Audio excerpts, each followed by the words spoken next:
Sir ये 34 number है, अब याचिका करता है सीमा। हाँ। ये बहुत लंबे समय से प्रकरण चल रहा आपके वकील साहब तो आए नहीं बहस करने के लिए, इसके लिए हम क्या कर सकते हैं?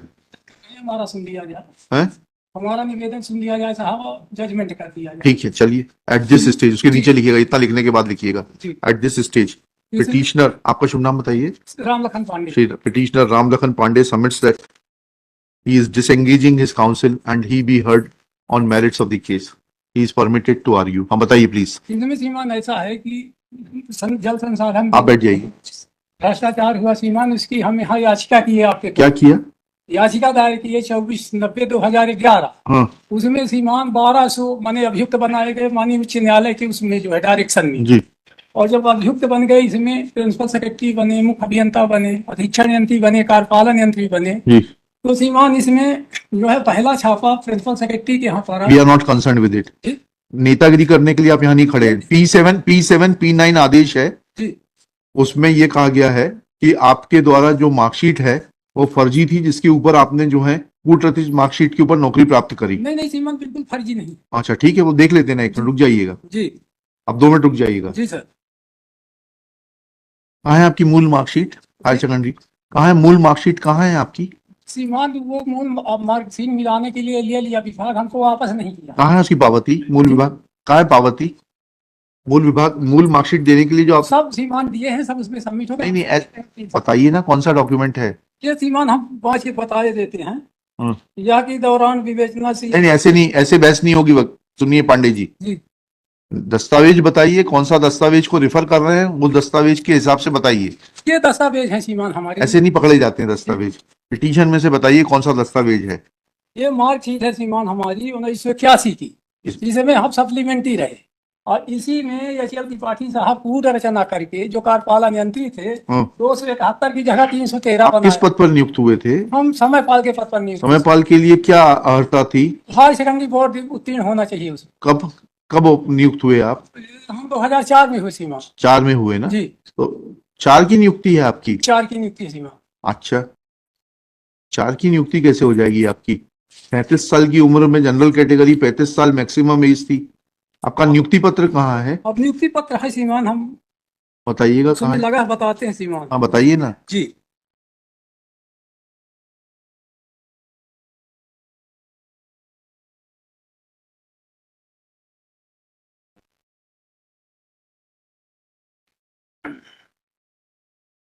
अच्छा ठीक है, P1 आपका नियुक्ति पत्र हो गया। आप तो उसके पहले दैनिक वेतन भोगी थे। जी सर।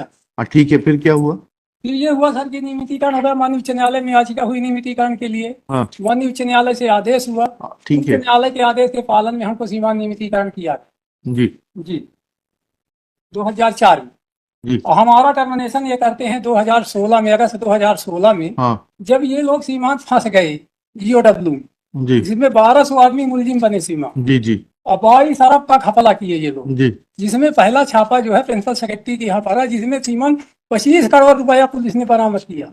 हाँ ये जोशी साहब से, अरविंद जोशी साहब से और टीनू जोशी, जी जी इनको पकड़ करके जेल भेजा गया सीमान। जमानत नहीं हुई, जेल में मर गए। जी जी जी। इससे आपके केस का क्या संबंध है? इससे संबंध ये है साहब कि इसी कारण ये हमारा टर्मिनेशन। नहीं नहीं, अरे हम तो आपसे सिर्फ इतना पूछ रहे हैं जी कि आप ये बात मानते हैं कि समयपाल के पद पर नियुक्ति के लिए जी हायर सेकेंडरी पास योग्यता थी? जी ठीक है, ये बात मानते हैं ना आप? हम मानते हैं सर। ठीक है, आपकी हायर सेकेंडरी की मार्कशीट दिखा दीजिए। अरे सीमान उसमें मूल आर्डर कोर्ट का लगा, कोर्ट ने साहब भली भांति परीक्षण करके आदेश दिया, मूल आर्डर ही लगा उसमें। कहाँ लगा है? उसी में आप उसमें लगा होगा फाइल। ऐसा नहीं होता है, लिखिएगा। Shri Pandey is not in a position to assist the court though he has discharged his counsel. Shri Prakash Gupta is appointed as amicus curiae. आइए 16 में जो इनका केस जो मेरी समझ में आया वो ये है कि इनको हायर सेकेंडरी की मार्कशीट जेन्युइन न पाने के कारण इनको हटा दिया गया। अब इनका इशू इतना सा है जो मैं इनसे बार बार पूछ रहा था कि वो हायर सेकेंडरी की मार्कशीट उन्होंने उसमें ऑर्डर में लिखा है कि वो जो है इन्होंने वेरीफाई कराई बोर्ड ऑफ सेकेंडरी एजुकेशन से और ये पाया कि ये अनुत्तीर्ण थे, उसमें पूरक थी या अनुत्तीर्ण थे। हाँ। और इन्होंने पास 313 कुछ नंबर दिखा दिए जबकि इनके 200 कुछ नंबर। ठीक है ना? तो अब वो बोर्ड ऑफ सेकेंडरी एजुकेशन का वेरिफिकेशन कहाँ है? जी आप इसमें मैं एक बात ऐड करना चाहता हूँ। कॉलम 22 इसमें देखेंगे आप, इसमें एक एप्लीकेशन सीरियल नंबर क्या है ये? सर 22 सीरियल नंबर पर 34 डॉक्यूमेंट टेकन ऑन रिकॉर्ड की एप्लीकेशन लगी है सीरियल नंबर 22 में मारो। हाँ अब अगर ये कह रहे हैं कि ये अंक सूचियां फर्जी थी और सबको, तो यहाँ पर जब प्रिंसिपल के सामने हमने कोर्ट में जब हमने नहीं, डुप्लीकेट वो सब नहीं, हम तो सिर्फ इनसे इतना पूछना चाहते हैं जी। कि वो कहाँ है बोर्ड ऑफ सेकेंडरी एजुकेशन का verification. Board of secondary education ने आपको लिख के दिया है ना, वो सबका आप जिक्र कर रहे हैं, where is that? That is not, but नहीं, दैट इज नॉट, नहीं प्लीज, sir, I'll impose, नहीं, sorry, no, you will have to bring it, you bring it on record, देखिएगा, respondents are directed to bring on record copy of the communication received from the Board of Secondary Education in which mark sheet of the petitioner has been shown to be not genuine, full stop. Let the document be filed within 3 days, failing which respondent number 2 and 3 shall remain personally present. List on 7 मई 2024। Sir एक चीज में जो बोला क्या बोलना है आपको? सर, इसमें there is a compromise taken in 2009. I mean, we are not interested in compromise. We are interested, you are leveling an allegation on the character of a person that he had produced a fault mark sheet. आपको यह बताना पड़ेगा वो communication कहाँ है, नहीं तो मैं आपके ऊपर बहुत एग्जाम्पलरी कॉस्ट लगाऊंगा, which will not be less than 1 lakh. बता देना इंजीनियरिंग चीफ साहब को, उनके स्टेटस के मुताबिक कॉस्ट लगेगी जो कि उनको पर्सनली देनी पड़ेगी, 1 लाख रुपए कम से कम। 3 दिन में आप प्रोड्यूस कर दीजिए वो डॉक्यूमेंट जिसके ऊपर आपने लिखा है कि बोर्ड ऑफ सेकेंडरी एजुकेशन से। वो कौन सा डॉक्यूमेंट था? रिफर्ड P7 में लिखा है शायद, if I am not wrong. हाँ, जो इंक्वायरी रिपोर्ट ये 20-20-7-16 ये लिखा है ना, हाँ, उसमें कनेक्ट कर लेना ये, in as much as in annexure P7 written by the executive engineer, sorry, engineering chief Shri M.G. Chaube, it is mentioned that it is mentioned in paragraph 5 within bracket 3 that the mark sheet of petitioner as issued by the Board of Secondary Education was forged, and examination center 0407